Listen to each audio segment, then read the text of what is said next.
Bonjour Dia. Bonjour. Alors, le 23 octobre, vous avez présenté le nouveau rapport d'Amnesty International sur Madagascar et qui montre que l'usage très répandu de la détention préventive. Ma question, vos équipes ont réalisé des enquêtes sur terrain. Donc, quelle est la réalité sur place de votre point de vue? Alors, merci beaucoup. Au cours de plus d'un an de recherche, nos équipes ont pu visiter 9 prisons. Ici à Madagascar et dans différentes régions aussi, y compris la prison de sécurité maximum. Et ces études ont révélé, ces différentes visites ont révélé une situation vraiment déplorable du système carcéral du pays, c'est-à-dire une situation où vous avez plus de la moitié des détenus qui sont en fait en attente de procès. Et quand je vous dis plus de la moitié, c'est 11 000 personnes. Et dans ces 11 000 personnes, vous avez des enfants, vous avez des femmes enceintes, vous avez des femmes allaitantes et vous avez des personnes qui n'ont même pas conscience d'être en prison du fait de leur capacité mentale des fois et de différents handicaps avec lesquels ils vivent. Et selon vous, comment est-ce que Madagascar est arrivé à cette situation-là? Est-ce que c'est lié à un manque de moyens, à un manque de volonté politique peut-être? Ce qui est clair, c'est que le système de justice pénale aujourd'hui à Madagascar est tel que 2 fois par an seulement, vous avez la possibilité d'avoir un juge qui préside aux différentes affaires. Et quand vous avez 2 sessions, alors que vous avez des milliers et des dizaines de milliers de prévenus qui attendent, ça vous fait une surpopulation carcérale. Et il y a aussi le fait que pour des délits extrêmement mineurs, même le vol d'une gousse de vanille ou le vol d'une poignée de cacahuètes, la présomption en tout cas de vol, puisse vous conduire en détention provisoire. Et il n'y a pas de mise en œuvre d'un mécanisme alternatif qui soit la liberté provisoire ou la liberté sous caution. Et ce qui fait que vous avez un nombre dépendant des différentes prisons en termes de surpopulation qui peut aller jusqu'à 3 fois la capacité. Et lundi dernier, nous avons pu visiter la prison ici en ville et dans le quartier des mineurs. Vous aviez 2 chambres qui normalement doivent contenir chacune 30 personnes, 30 enfants, et qui contenaient en moyenne une cinquantaine, 56 enfants d'un côté, 53 de l'autre. D'accord. Mais le titre de l'ouvrage, c'est Punis parce qu'ils sont pauvres. Est-ce que c'est un titre qui reflète vraiment la réalité ou est-ce que c'est pas un peu provocateur quand même? Alors Amnesty International, vraiment pour nous le plus important dans le travail que nous faisons, que ce soit dans la recherche, que ce soit dans le plaidoyer ou dans les campagnes, c'est de se baser sur des faits. Le sensationnalisme n'est pas une de nos caractéristiques parce qu'il en va de notre crédibilité.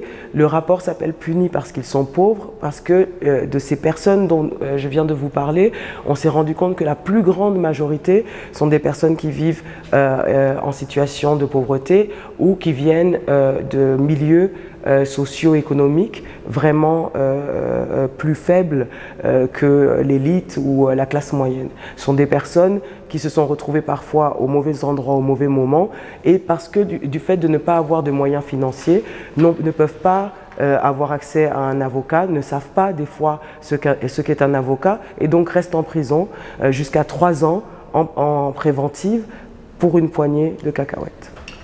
Le rapport n'est pas très tendre, on est d'accord. Est-ce que c'est une bonne idée d'avoir publié ce rapport aujourd'hui dans un contexte de campagne électorale? Amnesty International est une organisation complètement impartiale.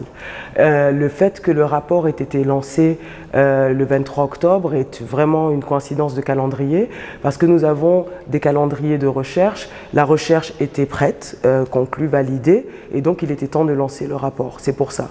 Et c'est vrai que c'est une coïncidence heureuse, nous pensons, parce que dans un contexte tel que le contexte actuel à Madagascar, c'est le moment d'avoir un débat public et de soulever des questions qui servent à voir quelle est la situation du pays et des questions aussi qui montrent un peu quelles sont les attentes des citoyens pour un renouveau démocratique ou un renouveau en matière de droits humains. Pendant votre séjour, vous avez pu rencontrer des représentations diplomatiques présentes à Madagascar. Vous avez aussi pu rencontrer le président de la République. Concrètement, qu'est-ce qui ressort de ces rencontres? Ce qui ressort des rencontres, j'aurais dû commencer par là, avant même les rencontres, c'est que la situation que nous avons connue au cours de la recherche est quasiment inédite. En tout cas, nous étions une équipe de 5 personnes à venir faire le lancement et on s'est interrogé entre nous.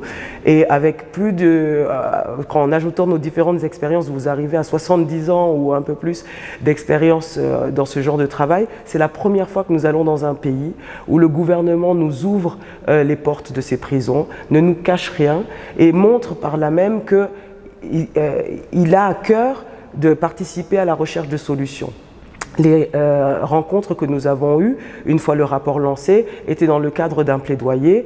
En ce qui concerne le président par intérim, il nous a assuré avoir été éminemment choqué par les conclusions du rapport et entrevoir 2 genres d'approches. Une approche extrêmement rapide qu'il espère mettre en œuvre au cours des 3 prochains, en tout cas encourager le gouvernement à mettre en œuvre au cours des 3 prochains conseils des ministres, c'est la séparation des mineurs qui sont en détention préventive et des adultes qui ont été condamnés. Parce que à plusieurs reprises, nous avons rencontré des mineurs qui sont enfermés avec des criminels qui ont été condamnés. La deuxième chose, c'est pour tout ce qui concerne nos recommandations autour des réformes législatives. Il nous a expliqué que aussi bien la réforme du système judiciaire que toute réforme législative prendrait évidemment plus de temps. Ce que nous avons apprécié, aussi bien avec lui qu'avec le Premier ministre que nous avons vu hier, c'est cette volonté, en tout cas, de travailler en commun avec les différentes parties prenantes pour essayer, pour arriver à mettre fin à l'usage excessif de la détention préventive à Madagascar. En ce qui concerne les différentes représentations diplomatiques que nous avons rencontrées, nous avons pu discuter avec plusieurs d'entre eux de l'avenir du travail autour du système de justice de Madagascar, mais aussi avoir une idée des différentes initiatives qui pourraient être soutenues. Et on a beaucoup parlé du fait que pour mettre fin à la détention préventive, on n'a pas forcément besoin d'argent, on a besoin de volonté politique et on a besoin d'alternatives pour ne pas se retrouver avec des personnes accusées de délits mineurs enfermées pendant 3 ans. On l'a compris, Amnesty International, c'est surtout une plateforme d'alerte. Vous agissez aussi en amont. Maintenant, prenons le cas des conditions carcérales à Madagascar. Est-ce que Amnesty International accompagne aussi ces jeunes détenus dans le processus de réinsertion sociale, par exemple? Notre mouvement, parce qu'Amnesty International est un mouvement de près de 9 millions de membres dans le monde aujourd'hui, est vraiment fondé sur l'idée de la protection et de la promotion des droits humains, mais surtout sur l'idée que tout être humain, que nous soyons malgaches ou sénégalais ou turcs, prenne l'injustice où qu'elle soit personnellement. Ce que nous essayons de faire à travers de la recherche, à travers les campagnes qui suivent les recherches et à travers différents modes de plaidoyer, c'est de nous assurer que ces questions oubliées, ces personnes qui se pensent oubliées ne le soient pas. Et vous voyez notre logo, c'est une bougie. Et cette bougie, c'est la lumière là où il y a de l'ombre. Et vous voyez que nous avons le fil barbelé parce qu'à l'origine, notre organisation avait été fondée pour mettre fin à des questions qui touchaient aussi au système de justice, la peine de mort et la torture. Donc je pense que nous ne sommes pas une organisation qui fournit des services. Nous fournissons du soutien aux défenseurs des droits humains.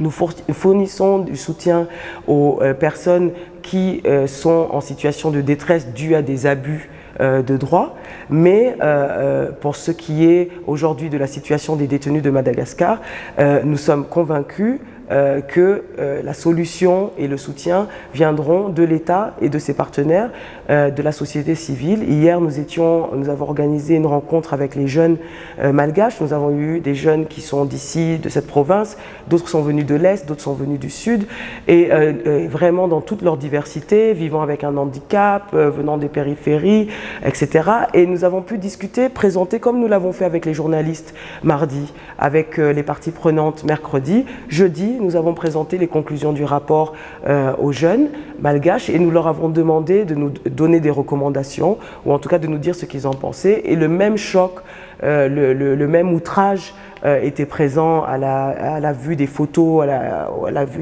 en entendant les témoignages.